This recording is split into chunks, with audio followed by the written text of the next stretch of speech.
Hello everyone, welcome back to Classic Chroma 1.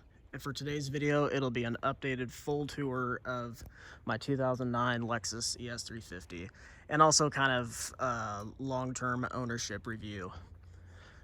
Those of you that have followed the channel since I started knows that this is my first car. It's been on the channel ever since I started. I got it before I even started doing YouTube. But anyway, I have a full in-depth tour of it already uploaded, but that was several years ago, and the quality of that video, way back then wasn't as good, so I thought I would do a fresh, updated full tour and long-term ownership review, since I've had it for so long now. I got this car in April of 2016, so I've had it for over 7.5 years. And I've put not a whole lot of miles on it. I got it with 80,000 miles, and now it has almost 119,000, about halfway to 119,000. It's like 118,600 or something like that. This is the 5th generation Lexus ES350, which came out for the 2007 model year and ran from 2007 to 2012. So like I said, this is an 09, so I have the 3rd model year of the 5th generation. It got a mild refresh in 2010. So I have the last model year right before the refresh. And in my opinion, overall, I think this body style has aged really well for coming out in the 2007 model year. Yeah, I think this generation has aged really design-wise, and I've taken really good care of this specific car. The color of the car actually looks a little bit darker looks a little darker on camera than it does in person. And also the sun's starting to go down, so it looks darker than it actually is. Those of you that haven't seen, I'll insert a picture of when the sun's on it.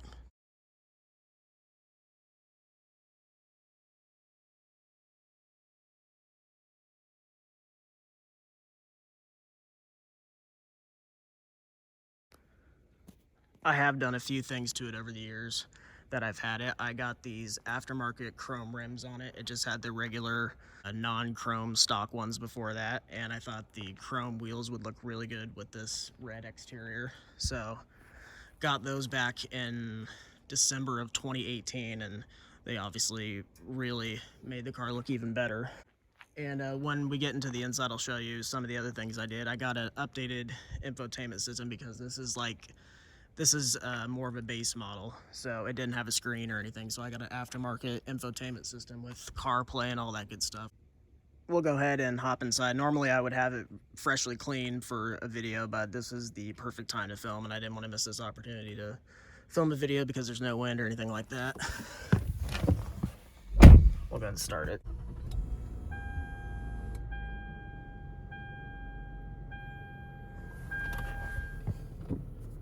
So like I said, it has 118,600 miles on the dot. So yeah, I haven't put that many miles on it, but I've had it a long time. But throughout the years I've had this, I've only driven it in town. I've only gone on one road trip with it.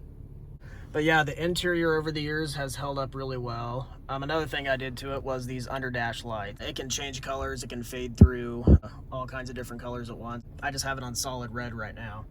Right here is the aftermarket infotainment system I was talking about. It's got CarPlay and all that good stuff, and a pretty decent backup camera. I don't know what the lines are doing there. I don't know. But yeah, quality's not bad. If I wasn't filming on my phone right now, I'd show you the Apple CarPlay and all that stuff, but I think I showed that in one of my previous videos of this. For being an older vehicle, the interior quality is really, really good, even for today's standards. It has great materials all around, and it's a really, really nice place to spend time, and just a really great car to drive. Looking over here, we got auto up and down, all 4 windows.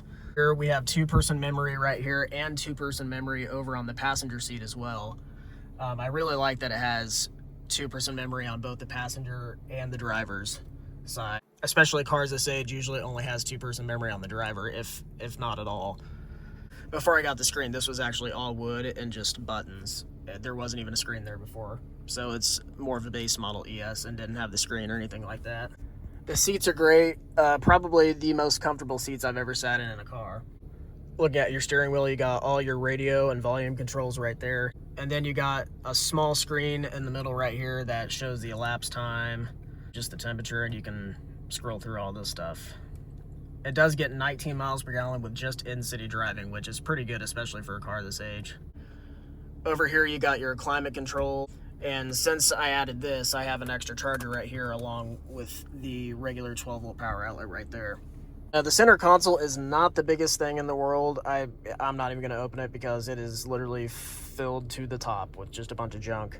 Yeah, it's not very big. That's really my only complaint with this car is the storage is really not the greatest. The glove box really isn't very big either. But other than that, I have literally no complaints with this car. It has been the best car I could ask for and has literally not given me one single issue. That was another thing I was going to mention on how reliable it is. Over 7.5 years, it has not given me one single problem ever. The only thing that I've had to do to it other than oil changes is replace all 4 brake pads, but I mean, all cars have that. So, I mean, that doesn't really count as a problem. Other than that, it's literally been flawless. Another thing I added to this car is the door lights that shine the logo. You can't really see it right now because it's not dark outside. I'll insert a picture of what that looks like.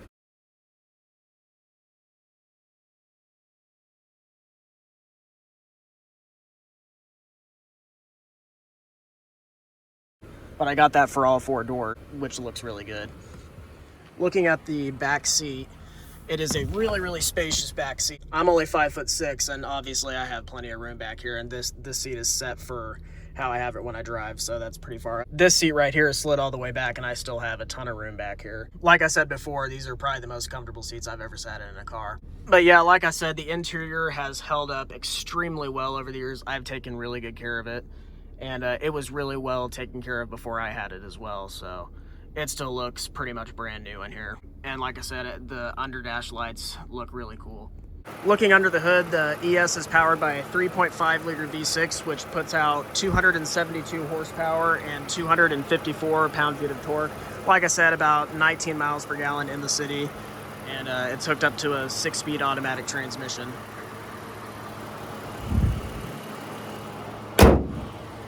The best 0 to 60 time I've gotten out of it personally is about 6.5 seconds, so that's not bad at all. Looking down here, it does have HID headlights, and then you have just regular halogen daytime running lights right there. I just had these lights cleaned not too long ago. They were starting to oxidize a little bit. So that pretty much wraps up for the updated full tour and long-term overview of my 2009 Lexus ES350. Thanks for watching.